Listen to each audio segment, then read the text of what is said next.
নমস্কার, welcome back to Sutapa's kitchen. আজ আমি তোমাদের জন্য মায়ের হাতের মজাদার একটি শুক্তো রেসিপি নিয়ে এসেছি। অমৃত শুক্তো, লাউয়ের অমৃত শুক্তো। মটর ডালটাকে আমি কিছুক্ষণ ভিজিয়ে রাখলাম, বেশ কিছুক্ষণ, ঘন্টাখানেক আগে ভিজিয়ে নিয়েছি। লাউটাকে এরকম স্লাইস করে একটু বড় মতন করে টুকরো করে করে কেটে নিয়েছি পাতলা। আবার 1/4 লাউ আমি একটু গ্রেট করে নিচ্ছি। ভীষণ মজার রেসিপি, কোনো তিতর ইউজ হবে না, কিন্তু দারুণ লাগবে। এটা কিন্তু আমার মায়ের হাতের পুরনো রান্না। আজকে আমি অন্যভাবে করে দেখাচ্ছি। সাদা আর কালো সর্ষে আর কিছুটা গোলমরিচ, 10-12 কোয়ার মতন গোলমরিচের নিয়ে নিলাম আমি একসাথে। কিন্তু আমি এটাকে থেতো করে নিচ্ছি, খুব কিন্তু মিহি পেস্ট করব না, একটু কিন্তু এরকম ঘষে ঘষে নরম করে নিচ্ছি।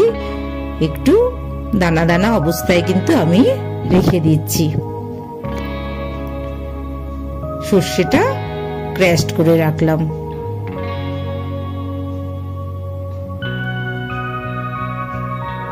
বেশ কতটা আদা কিন্তু আমি পেস্ট করে নেব, পুরোটা হয়তো আমার লাগবে না, আমি আদাটা পেস্ট করে নিচ্ছি। এটাকেও কিন্তু খুব মিহি করিনি, একটু দানা দানা রেখেছি। 2 চামচ মতন কড়াইতে আমি তেল ঢেলে দিলাম।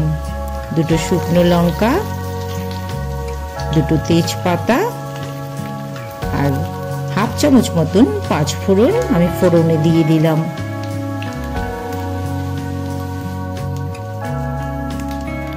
একটুখানি আবার সাদা জিরেও ফোড়নে দিলাম, খুব সুন্দর স্মেল বেরোচ্ছে।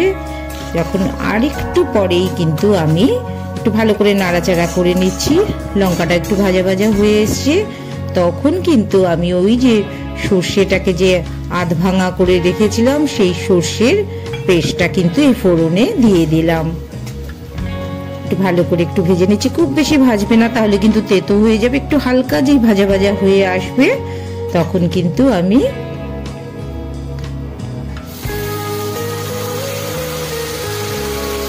দু চামচ মতো আদা বাটা, যেটা আমি মিডিয়াম পেস্ট করে রেখেছি, সেই আদা বাটাটাও কিন্তু এই ফোড়নে একইভাবে আমি দিয়ে দিলাম। একটু আদা বাটার জলও আমি দিয়ে দিলাম।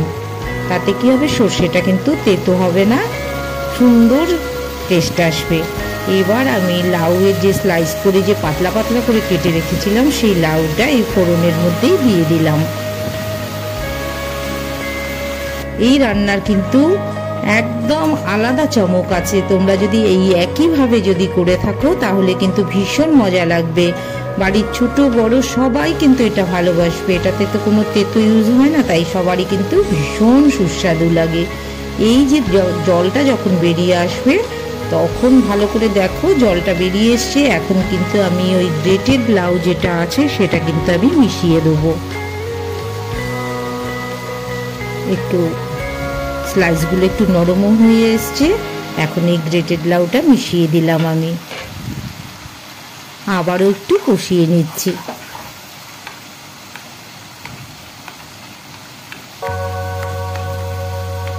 লাউটা একটু মজে আসবে, আমি কিন্তু এখনো নুন টুন ব্যবহার করিনি। একটু যে নরম হয়ে আসবে তখন কিন্তু আমি লবণ ব্যবহার করব। এদিকে আমি মটর ডালটাকে একটু পেস্ট করে নিয়েছি।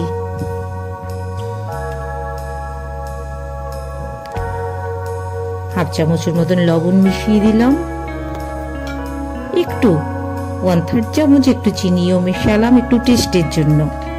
আর আদার যে জলটা রয়েছে সেই জলও একটু মিশিয়ে দিলাম। এবার তো বেশ কিছুটা তেল দিয়ে আমি বড়াগুলো ভেজে নেব।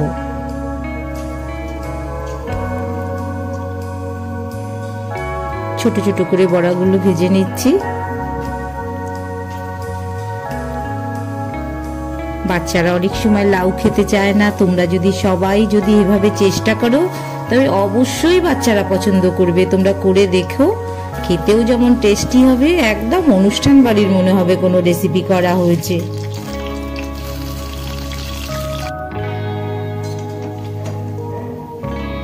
ভাজা হয়ে এসছে বড়াগুলো, এই অবস্থায় কিন্তু আমি তুলে নিচ্ছি।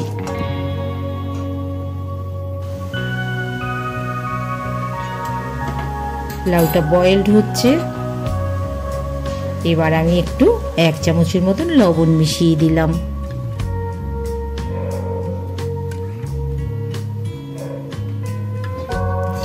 লাউটা একটু কমে আসবে তখন তোমরা নুনটা মেশাবে, না হলে কিন্তু ঠিক মতন বোঝা যাবে না কতটা পরিমাণ হবে। তোমরা একটু যেই দেখবে পরিমাণটা ঠিক মতন দেখে বসিয়ে দেবে।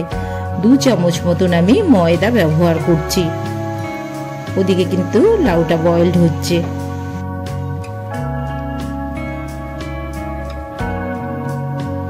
2 কাপ মতন আমি দুধ মিশিয়ে দিচ্ছি ময়দার সাথে। অল্প অল্প করে মিশিয়ে তোমরা কিন্তু একটু একটু করে নাড়তে থাকবে, তাহলে কিন্তু ময়দাটা লাম্প হবে না, খুব সুবিধা হবে। আদা বাটার মিহি পেস্ট যেটা আছে কিংবা জল যেটা রয়েছে সেটাও কিন্তু আমি একটু মিশিয়ে দিচ্ছি। আদার মিশ্রণটা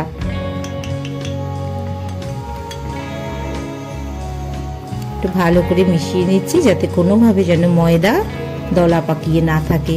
লাউটা মজে এসছে। এবার আমি এই যে দুধের মিশ্রণটা যেটা আছে সেই মিশ্রণটা দিয়ে বাকি লাউটাকে আমি কিন্তু আবারও বয়েলড করে নিচ্ছি। পুরোপুরি বয়েলড এখনো আমার হয়নি, এই দুধের মধ্যে কিন্তু এবার লাউটা পুরো বয়েলড হবে। অনেকটা ফুটে এসছে, নরম হয়ে এসছে, সেই অবস্থায় কিন্তু আমি বড়াগুলো মিশিয়ে দিলাম। আমার কিন্তু লাউ মজে এসছে, তখন আমি 1 চামচ মতন চিনি মিশিয়ে দিয়েছি। আমি এক্ষেত্রে ঘি মেশাইনি, তোমাদের যদি ইচ্ছে হয় তোমরা কিন্তু একটু 1 চামচ ঘি মিশিয়ে নিতে পারো, তাতে আরো সুস্বাদু হবে। এবার আমি একটা বাটিতে নামিয়ে নিচ্ছি। খুব মজাদার রেসিপি, পাতলা করে একটু দেখো আমার থিকনেসটা দেখো, এই অবস্থায় কিন্তু তোমরা নামিয়ে নেবে, না হলে কিন্তু বড়াগুলো ঝোলটা টেনে নেবে, ফলে একদমই কিন্তু গ্রেভিটা থাকবে না। একটু পাতলা অবস্থায় তোমরা নামিয়ে নেবে। সুতাপাস কিচেন এরকম নতুন নতুন রেসিপি নিয়ে আসবে তোমাদের জন্য অবশ্যই।